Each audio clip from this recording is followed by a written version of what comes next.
Hola, Calichito. Hoy aprenderemos los pronombres personales. Ñuja, yo. Ham, tú. Pai, él o ella. Ñujanchik, nosotros o nosotras, inclusivo. Ejemplo, yo le digo a mis estudiantes, nosotros viajaremos. Entonces los que viajarán son los estudiantes y el profesor, incluido todos. Ñujaiku, nosotros o nosotras, exclusivo.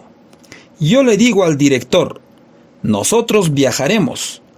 No tú, solo los estudiantes y yo.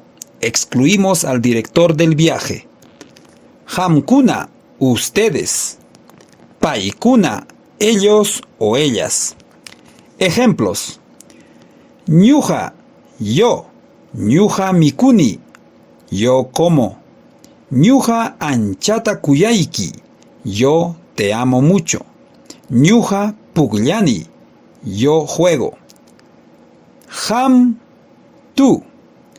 Ham mikunki, tú comes. Ham anchata kuyanki, tú amas mucho. Ham pukllanki, tú juegas. Pai, él o ella. Pai mikun, él come. Pai anchata kuyan, él ama mucho. Pai pukllan, él juega.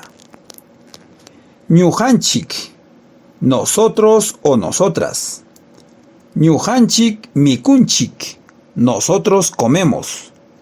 Ñujanchik anchata kuyanchik, nosotros amamos mucho. Ñujanchik pukllanchik, nosotros jugamos.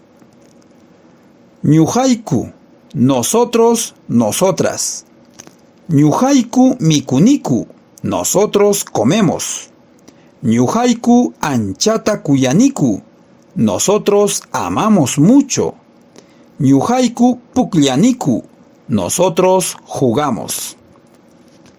Hamkuna, ustedes.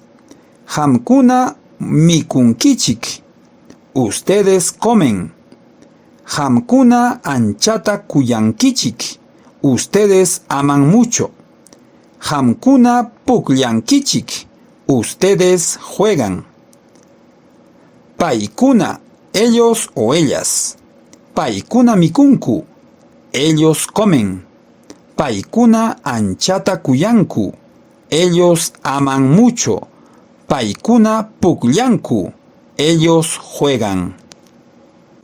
No te copio, solo practico. Chao.